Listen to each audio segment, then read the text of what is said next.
My name is Sydney. I am 11 years old, and last summer my mom went to Europe for a month and left me with a single crumpled 20 in my hand. See, you are independent now, she said with a bright smile, hauling her suitcase toward the door. You are not a baby anymore. Just order food if you need to, okay? Independent. That was her word, not mine. I stared at the bill in my palm. $20. Not a plan. Not a babysitter. Not even a real goodbye. Just a fake kiss on my forehead, the sound of a suitcase rolling down the driveway, and the front door closing in my face. I will be fine, I said out loud to an empty hallway, as if saying it could make it true. But my hands were shaking. There was no one else in the house, no one who could cook, no one who even knew I had been left here alone. I tried to pretend this was some kind of challenge I could win. Day one, I told myself. I will prove that I can handle this. I lined up the few cans in the pantry, checked the fridge that was already half empty, and shoved my fear down as far as it would go. If my mom thought I was independent, then maybe she should see what that really looked like. Because as that month ticked forward, the $20 in my hand would disappear, the food would run out, and the silence in our house would turn into something darker than loneliness. And when they finally came back, what my mom saw inside our home made her whisper, "No, no, this cannot be happening." Do you want to know how being left with $20 at 11 turned into the one decision that made my mom regret everything she had done to me? Stay to the end, and you will see exactly how I made sure she would never forget it. The first problem hit me about 10 minutes after the taxi pulled away. My mom had tossed a shiny emergency credit card on the counter, like that would fix everything. There was just one catch. It was not activated, and I did not know the PIN. I found that out the hard way, standing at the doorway with my phone in my hand, trying to order food and watching every app reject the card over and over. So it was just me, a dead card, and $20. Day one, I made it a game. I sliced bread as thin as I could, spread peanut butter so carefully it barely covered the surface, and told myself real survivors made things stretch. I even joked in my head that this would make a good story someday. By day three, it stopped being funny. The pantry looked like a before picture in a commercial about hunger. A couple of cans I did not know how to open without cutting myself, a box of cereal with more air than food, and a jar of pickles I hated. My stomach growled loud enough to embarrass me, even though no one else was there. I tried to distract myself. I turned the TV on and let random shows play, noise filling the room so I did not have to hear the house creak. I opened my mom's laptop and stared at her work emails stacked up like they were more important than anything. At one point, I grabbed my notebook and wrote in big letters at the top of a page, "Evidence." Under it, I scribbled, "Left alone at 11, $20, no food plan, no check-ins." I did not know exactly what I would do with that, but writing it down made something inside me shift. If they thought I was old enough to be alone, then I was old enough to remember everything, to record everything, to show someone someday how they chose a vacation over me. I picked up my phone and opened a video app. Day three, I said quietly to the camera. My face looked smaller than I expected. I am still alone. The card does not work. I ate the last decent thing in the fridge yesterday. I paused, swallowing. If you are seeing this, it means someone finally asked what happened to me. I saved the clip and locked my phone, heart hammering. Part of me hoped nobody would ever see it. Another part of me wanted that video to explode in my mom's face when she came home. I thought about my best friend Emma and hovered over her name.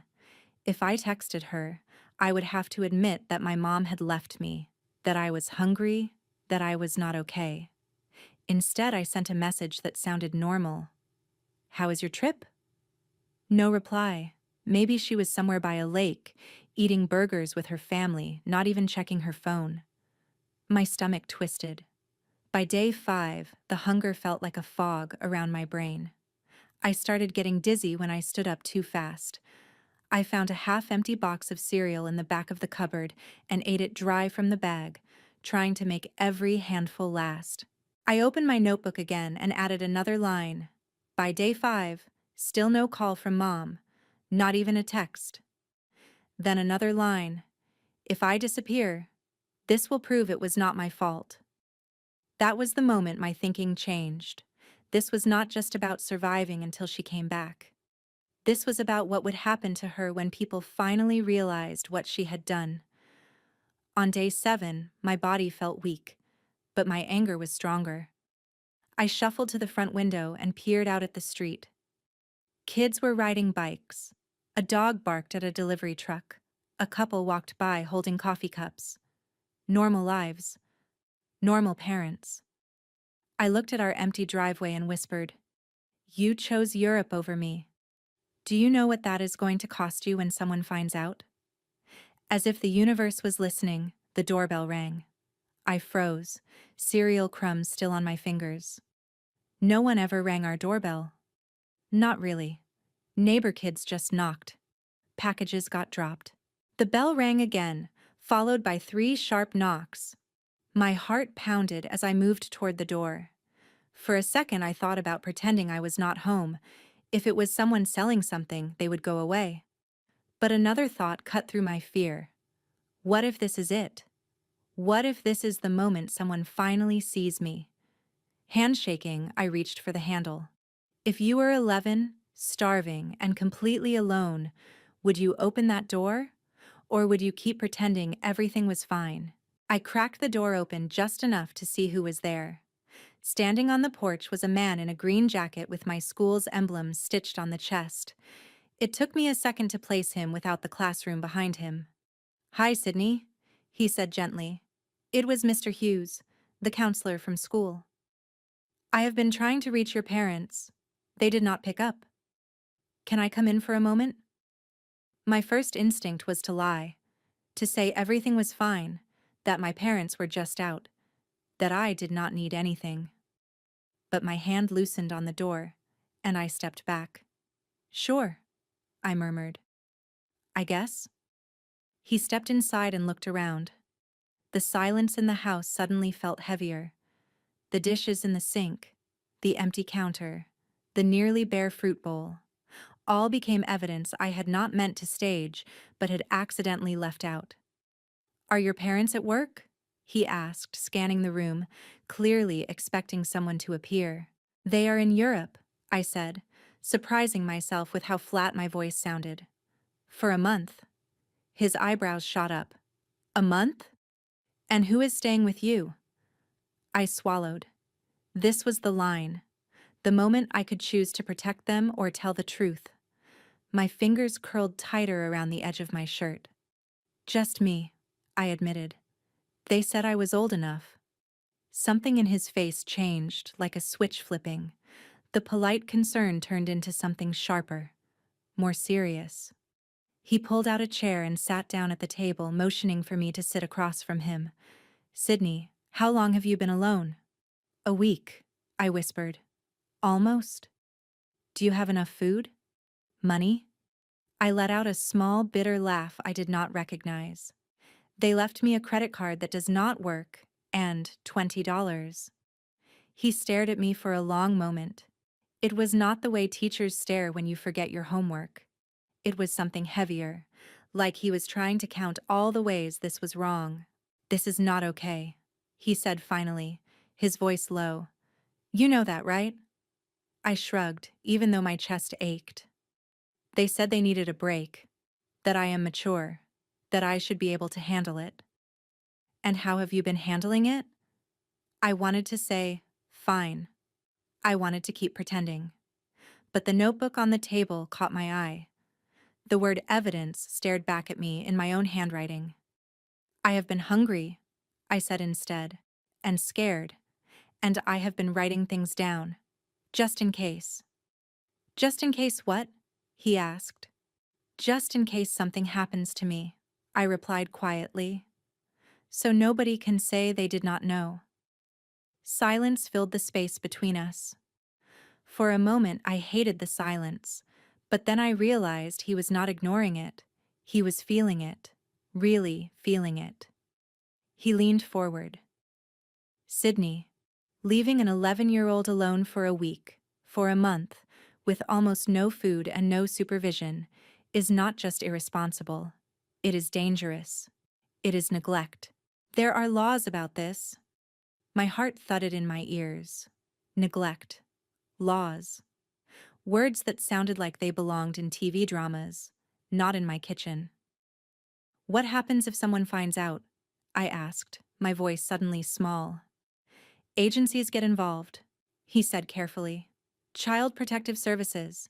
There could be an investigation. Your parents could face serious consequences. There it was. The thing I had not dared to say out loud. The thing that made my anger twist into something sharper. Consequences, I repeated slowly. For what they did to me. He did not rush to comfort me or tell me I was overreacting. Instead, he nodded. For what they did to you. My mind raced. I imagined my mom's face when she came home to find strangers in our living room, people asking questions she could not dodge with a fake smile and a joke about independence. I pictured her seeing my notebook, my video clips, my empty pantry. Do you want help, Sydney? Mr. Hughes asked quietly. Real help. Not just groceries. The kind of help that makes sure this never happens again. I hesitated. Part of me wanted to say no, to slam the door on all of this and just wait for my parents to come back and pretend this month never happened. Another part of me, the part that had been writing the word evidence, was tired of pretending. Yes, I said finally. But if I say yes, what does that mean for them? It means they will have to answer for their choices, he said. It means adults will finally see what you have been going through. I looked down at my hands, then back at him. Then help me, I said. I want them to see exactly what they did.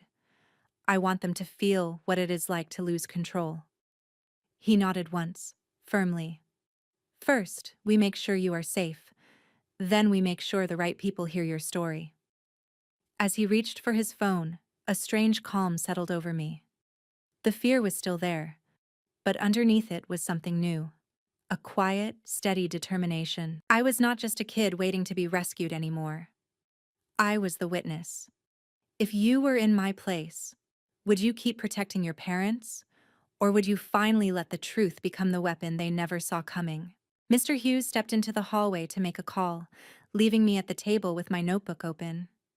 I could hear fragments of his voice, low and controlled, but the words that floated back to me were enough to make my pulse race. Alone. 11. No guardian. No food in the house. I traced the ink on the page with my fingertip. Evidence. Suddenly, it did not feel like a secret diary anymore.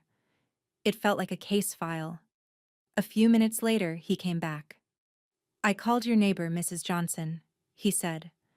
And I also spoke with someone from the Child Protection Hotline. They are going to send someone to check on you. But first, we need to get you something to eat. My cheeks burned at the idea of people checking on me, like I was some broken machine. But I also felt something else, a small flare of satisfaction. If they were checking on me, that meant they were also checking on my parents. Is Mrs. Johnson mad? I asked. He shook his head. No, she is worried. That is what good neighbors do. A knock sounded at the door, softer than his earlier one. Mrs. Johnson stepped inside, her eyes scanning me from head to toe, landing on the notebook, the empty cereal box on the counter, the pale look on my face. Oh, Sydney, she breathed. Why did you not come to me sooner? Because I did not want to look weak, I blurted out. They always tell me I am mature, that I can handle things. I thought asking for help meant I was proving them wrong. Her expression softened. Asking for help is not weakness. It is survival. And sometimes it is the only way to make adults face what they do. That last sentence hit me like a bell. Make adults face what they do. We all sat down together, and for the first time, I did not feel like a kid being talked over. They asked me to tell them everything, and I did. I told them about the suitcase rolling out the front door, the $20, the card that did not work, the way my mom laughed when I asked who would be staying with me. "You will be fine. You are my little adult," she had said, like it was a compliment. As I talked, Mrs. Johnson's jaw clenched. Mr. Hughes scribbled notes on a pad he had pulled from his bag. "Can we show them this?" I asked, pointing to my notebook. "When they come, the people from the hotline." "Yes," he said. "In fact, I want you to keep writing. What you felt, what you ate, when you tried to call them, everything you remember." "So they cannot twist it later," I murmured. "So they cannot say I am exaggerating." "Exactly," he replied. "You are allowed to protect yourself with the truth." The phrase made my chest tighten. Protect myself with the truth. That sounded a lot like revenge, and I realized I did not hate that. Later, when the caseworker arrived, she introduced herself and asked to look around the house. I watched her eyes linger on the nearly empty fridge, the trash can with only a few wrappers, the unused emergency credit card on the counter. She did not have to say anything. Her expression said it all. "How long have your parents been gone?" she asked gently. 7 days, I answered. "They planned a month." "And who checks on you?" "No one, until today." "Do they call?" "Not since the airport," I said. She sent a selfie from Paris with a heart emoji. That was it. The caseworker nodded slowly, then turned to Mr. Hughes and Mrs. Johnson. "Thank you for contacting us," she said. As they talked, I slipped away for a second and set up my phone on the counter, opening the video app again. I recorded a quiet clip of the empty fridge, the lonely table, the caseworker's bag resting on the chair. "This is what our house looked like when they finally noticed I was alone," I said into the camera. "This is what my mom will walk into when she comes back." When I was done, I tucked my phone into my pocket, the recording safely saved. I was not just surviving anymore, I was documenting. The caseworker came back to me. "For now, you will not be alone again," she said. "We are arranging for you to stay with Mrs. Johnson while we speak to your parents and figure out the next steps." I glanced at my neighbor. She smiled softly and squeezed my shoulder. "Is that okay with you, Sydney?" the caseworker asked. I thought about my empty house, the long, quiet nights, the way my mom's last message had been about croissants instead of me. Then I thought about something else. What it would do to my parents when they came home and found not just a lonely kid, but an official report waiting for them. "Yes," I said. "I want to stay somewhere I am not invisible." That night, as I packed a small bag of clothes and my notebook, I looked around my room one more time. The posters on my wall, the stuffed animal on my bed, the window that faced the street. "This was the place you left," I whispered under my breath, imagining my mom hearing it later. "But it is not the place you will find when you come back."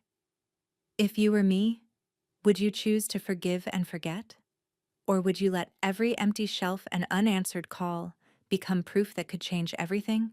Moving next door should have felt like nothing, just a few steps across a patch of grass. But carrying my small bag and my notebook into Mrs. Johnson's house felt like crossing a line I could never uncross. I was not just the kid in the middle anymore. I was the kid someone had chosen to protect. Her house smelled like laundry and vanilla. The table was set with placemats, and her fridge was full of actual food, not just leftovers clinging to the corners of shelves. My stomach growled before I could stop it. "We will fix that first," she said, pretending not to notice my embarrassment. "Come on, let us cook together." We walked back to my kitchen with reusable bags. This time, she did not just grab food at random. She let me choose. Pasta, sauce, vegetables, bread, fruit. Things that would last. Things that made the kitchen look like someone actually lived there. Keep the receipts, Mr. Hughes said quietly as we unloaded the bags. They show what was not here before today. So we put the receipts in my notebook, behind the pages where I had written about my hunger. Evidence, layer by layer. As we cooked, the sound of boiling water and sizzling garlic wrapped around me like something I had missed without knowing it. Have you ever made spaghetti from scratch like this? Mrs. Johnson asked. Not really, I admitted. My mom mostly microwaves stuff, or we order takeout. Then today you learn, she said with a smile. You learn how to feed yourself properly. Nobody can take that away from you. I stirred the sauce, watching the red swirl around the pan. It felt symbolic somehow, like all the anger and hurt inside me was finally going somewhere, turning into something I could use. While we waited for the pasta, the caseworker came back with more questions. She asked for my mom's messages, the time of her flight, the last time she called. I showed her the one selfie with the Eiffel Tower in the background and the caption, "Finally free for a month." Free. Free from what? The caseworker asked. I stared at the screen. From me, I guess. She wrote something down. I did not ask what. I did not need to. Do you want to say anything directly to your parents? She asked. We sometimes include statements from kids in our reports. For a second, my throat closed up. Then I felt my notebook pressing against my arm where I held it, and my answer came out clear. Yes, I said. I want them to know exactly what this felt like. We sat at the table and I wrote while the spaghetti cooked. You said I was mature enough to be alone, I wrote. But being mature does not mean I do not need food. It does not mean I do not get scared. You told everyone how hard you work, but you did not notice when your own kid was counting crumbs. I stopped, took a breath, and kept going. By the time you read this, other adults will have already seen what you did. They will have seen the empty fridge, the dead card, the notebook where I had to record my own neglect. If there are consequences, they are not because I betrayed you. They are because you left me. When I finished, I slid the paper toward the caseworker. Can you make sure they see this? I can, she said, and I will. Later that evening, I sat at Mrs. Johnson's table twirling spaghetti around my fork. The first bite almost made me cry. It was warm and real and tasted like something I had not felt in a long time. Safety. This is what normal is supposed to feel like, I thought. Not sitting alone on the floor eating dry cereal out of a box. Mr. Hughes stayed for dinner and we talked about school, books, and even silly things like the worst cafeteria lunches we had ever had. For an hour, I almost forgot that my life was technically falling apart in the house next door. But when the plates were cleared and the grown-ups started talking quietly in the living room, I heard pieces of their conversation. Words like temporary placement, investigation, and possible removal of custody. I did not fully understand every legal term, but I understood the feeling underneath them. My parents had treated my absence like a vacation from responsibility. Now, there was a real chance they could lose the right to call themselves my guardians at all. Back in the guest room where I would sleep, I set my phone up one more time and hit record. Day 7. But it is different now, I said softly into the camera. I am not in my house. I am somewhere safe. People know. They saw the truth. I looked straight at my own reflection. If you are my mom watching this, I want you to remember something, I continued. You always said actions have consequences, that if I messed up, I would have to face them. This time, it is your turn. This is not just my story. It is your choice, written in real time. I stopped the recording and lay back on the bed, staring at the ceiling. My heart was not light. It hurt. I still missed the idea of parents who would have stayed, but I also knew something else now. I was not powerless. Maybe one act of kindness really could change everything. But would it be enough to fix a lifetime of being second place to work and vacations? Or would it simply give me the strength to walk away from them for good when the time came? The days at Mrs. Johnson's house felt unreal at first, like I had stepped into someone else's family by accident. I woke up to the smell of breakfast instead of the sound of my own stomach growling. There was always someone asking how I slept, not just assuming I was fine. For the first time in a long time, I did not have to prove I was independent every second just to be tolerated. But even with the warmth, there was a countdown ticking in the background. Every adult around me knew it. I knew it too. At some point, my parents would have to come back. At some point, they would have to walk into everything they left behind. On the second night, my phone buzzed while I was sitting at the kitchen table doing homework. A number I recognized flashed on the screen. My mom's work phone. I stared at it until the screen started to dim. "Aren't you going to answer?" Mrs. Johnson asked gently. My fingers trembled. What if she is just calling to yell at me for ruining her trip? "Then you will know exactly where you stand," she said calmly. "But you do not have to talk to her alone." I hit accept and put the phone on speaker. "Sydney?" Her voice snapped through the line, sharp, not worried. "What is going on? Why is there some woman from Child Services emailing me about an investigation? Why is your school involved? Do you have any idea what this looks like for me?" There it was. "No. Are you okay? No. Are you safe? Just what this looks like for me." I swallowed. "They are involved because you left me," I said. My voice shook, but I got the words out. "You went to Europe for a month. You left me alone with $20 and a credit card that did not work. They saw the house. They saw the fridge. They saw everything." "You are exaggerating," she shot back instantly. "There was plenty of food. You know how dramatic you can be.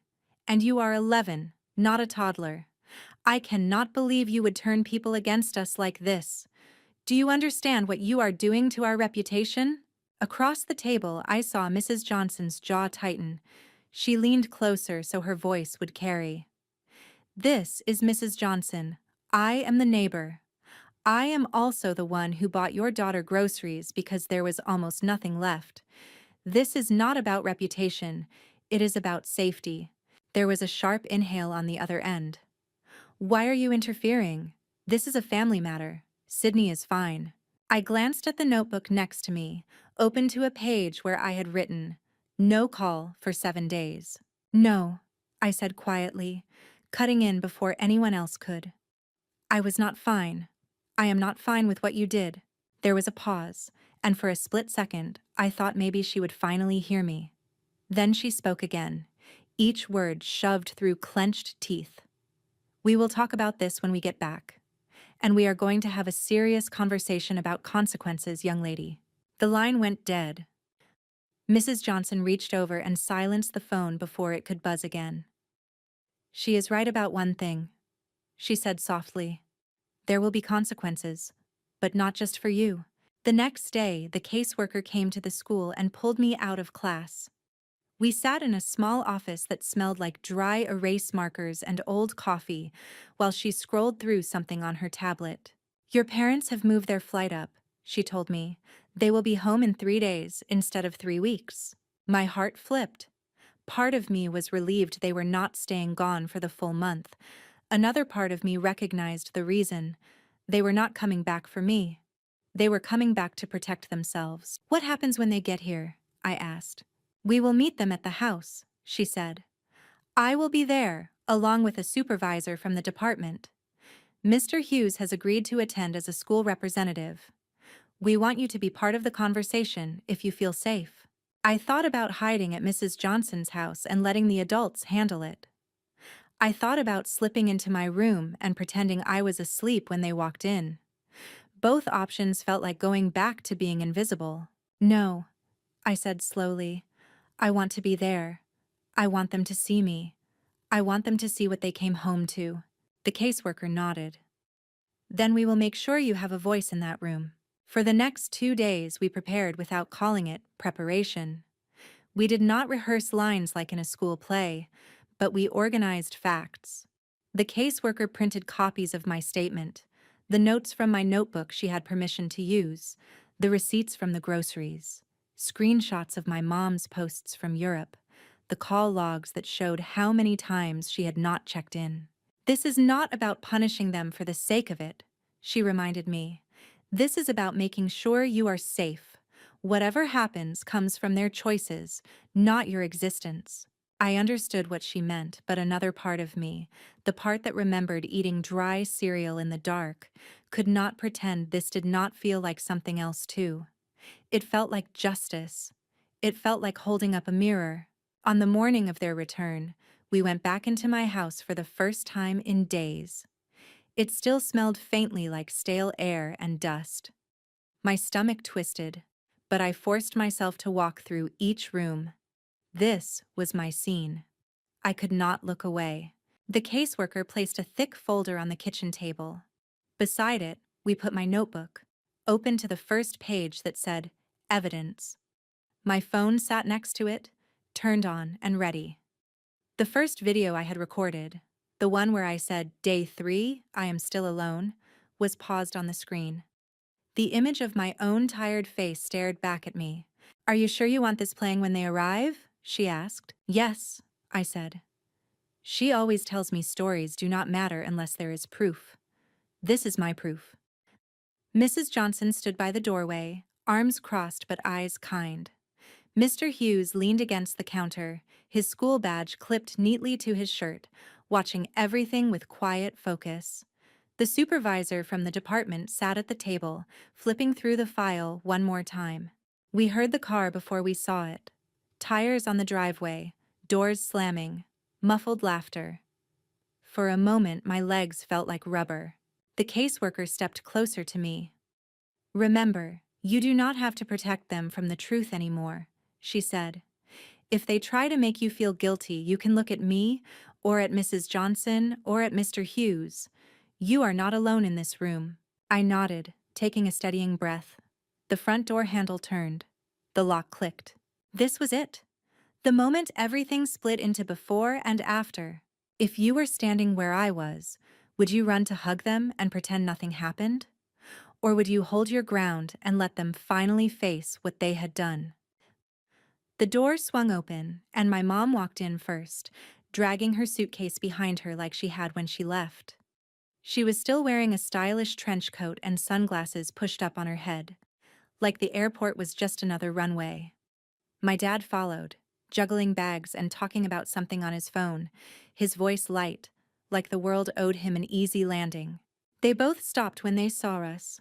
The laughter died on my dad's lips. My mom's smile froze halfway. Her eyes jumped from the stranger at the table, to Mr. Hughes by the counter, to Mrs. Johnson near the door, and finally to me, standing next to the open notebook and glowing phone. What is this? She demanded, dropping her suitcase handle. What are all of you doing in my kitchen? The supervisor rose calmly. Mrs. Carter, Mr. Carter, my name is Ms. Lopez from Child Protective Services. Please have a seat. We need to discuss the situation regarding your daughter, Sydney. My mom did not sit. She stared at me instead, her eyes hard. Sydney, what did you tell them? For a second, the old instinct kicked in. The one that made me want to shrink, apologize, twist the story to make her less angry. But the video on the phone caught my eye, that smaller, tired version of me on day 3. I lifted my chin. I told them what happened, I said. I told them the truth. My dad tried to smooth things over. He set his bags down and forced a laugh. There has clearly been a misunderstanding. We left her with food, with money, with a credit card. She is a very mature 11-year-old. She knows how to take care of herself. Kids these days are more capable than people think. The supervisor placed a printed sheet on the table and turned it toward them. This is the activation record for your card, she said. It was never set up with a PIN. It was declined multiple times when Sydney tried to use it. She tapped another page. These are photos taken of your refrigerator and pantry 1 week into your trip. The amount of food was not sufficient for an unsupervised minor, and several items had already expired. My mom finally sat, more from shock than cooperation. Expired food does not mean she was starving, she snapped. We were only gone a week so far. We checked in. The supervisor slid another paper forward. These are your call and message logs. One photo from the airport, one selfie from Paris. No direct check-ins, no calls asking if she had eaten, if she was safe, if anyone was staying with her. My dad's face went pale. He glanced at the logs, then at me. We told you to order food, Sydney. We trusted you. You trusted me to survive, I said quietly. You did not trust yourselves to be parents. Mrs. Johnson stepped forward, unable to hold back. She was dizzy from hunger when we found her, she said. She did not come to me because she did not want to disappoint you by needing help. Do you have any idea what kind of lesson that is for a child? My mom looked between us, her eyes narrowing. This is getting blown way out of proportion. Maybe she was a little dramatic with her notes. She likes to write. The supervisor nodded once at me, then at my phone. Sydney, are you comfortable showing them what you recorded? My hands shook slightly as I reached for the phone. I tapped play. The room filled with my own small voice from days earlier. Day 3, the past me said on screen. I am still alone. The card does not work. I ate the last decent thing in the fridge yesterday. If you are seeing this, it means someone finally asked what happened to me. The camera panned across our kitchen, catching the nearly empty shelves, the lonely box of cereal, the silent room. My mom slapped a hand over her mouth. My dad stared, his shoulders sinking. No, my mom whispered, stepping back like the images were physically pushing her. No, this cannot be happening. But it was. And this time she could not scroll past it or laugh it off. The supervisor folded her hands. Mr. and Mrs. Carter, based on our investigation, school reports, neighbor testimony, and Sydney's own documentation, we have determined that leaving her unsupervised under these conditions qualifies as neglect under state law. Effective immediately, there will be an emergency order in place. Sydney will not be returning to unsupervised care with either of you until a full hearing is conducted. My mom shook her head violently. You cannot take my child from me over a misunderstanding. We just needed a break. Do you know how hard we work? Do you know what kind of stress we are under? I took a breath and stepped forward. I know, I said. You tell everyone how hard you work. You tell your friends, your coworkers, your social media. But when I was alone, hungry, and scared, you did not tell anyone about that. You did not tell anyone where I was. Her eyes filled with tears. Sydney, you do not understand. Adults need time away too. We thought you would be fine. We did not mean to hurt you. The words I had heard my whole life echoed in my head. Every time I forgot a chore, every time I slipped up, she would say them with a cold finality. Actions have consequences, Sydney, so I said them back. You always told me that actions have consequences, I said, my voice steady. You taught me that if I made a choice, I had to live with what came next. This is what you taught me. This is what your choice looks like. The room went quiet. My mom looked like the ground had vanished beneath her. My dad gripped the back of a chair like it was the only thing keeping him upright. The supervisor spoke again. You will have the opportunity to participate in parenting classes, psychological evaluations, and supervised visits if the court approves, she said. This is not about punishing you forever. It is about ensuring that Sydney is safe and that this never happens again. My mom turned back to me, tears spilling now. Sydney, please, she begged, tell them you want to come home. Tell them we can fix this. We can start over. We can be better. I wanted to. A part of me, the part that still remembered bedtime stories and holiday decorations, wanted to rewind everything. But another part of me, the part that had spent nights recording videos in the dark, knew that going back without change would mean saying none of it mattered. I want to be safe, I said. I want to be somewhere I am seen before I disappear. Right now, that is not with you. Her face crumpled like paper. My dad looked away, blinking rapidly. The supervisor placed a form on the table.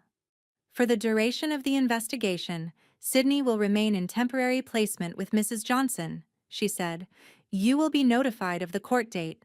Until then, you are not to contact her directly without going through our office. You are taking her side over her own parents, my mom whispered. No, I said softly. They are finally taking my side. For once. We left the house before they did. As I stepped out onto the porch, I heard my mom sobbing inside, my dad trying to soothe her with words that sounded weak even from a distance. Walking back across the grass to Mrs. Johnson's house, I felt both heavy and strangely light. I had not ruined my family. They had done that themselves when they chose a month of freedom over a kid who still counted on them to come home every night. All I had done was refuse to hide it. Weeks later, at the hearing, I sat in a room that smelled like paper and old carpet while lawyers talked about risk factors and protective environments. My parents looked smaller than I remembered, sitting at their table, listening as people described their choices like evidence in a case. My videos were entered into the record. My notebook pages were scanned. My own voice on the stand did not shake as much as I thought it would. In the end, the judge ordered supervised visits and mandatory counseling for them. Full custody stayed out of their reach for now. They did not go to jail. It was not some dramatic movie moment, but something more real and, in a way, sharper. They lost the automatic right to be in my life without someone watching. They lost the assumption that they were the good guys. That summer, I learned how to cook more than spaghetti. I learned that help was not weakness, and that telling the truth could be the strongest kind of revenge there is. Not yelling, not breaking things, but simply refusing to let what happened stay invisible. My mom still sends messages sometimes, long paragraphs about how much she has changed, how sorry she is, how much she wants things to go back to normal. Maybe someday we will find a version of normal that does not erase what happened. Maybe we will not. But I know this. The day she came home from Europe expecting a month of stories and souvenirs, she walked into something she never saw coming. A daughter who had turned every empty shelf, every unanswered call, every hungry night into proof. A room full of adults who finally listened, a truth she could not outtalk. And when she whispered, "No, this cannot be happening," I realized something important. It already had. It had been happening from the moment she chose a plane ticket over me. So tell me, if you were 11 and left alone with $20 while your parents chased their freedom, would you bury the story to keep their image clean, or would you do what I did and let the truth be the revenge they never expected?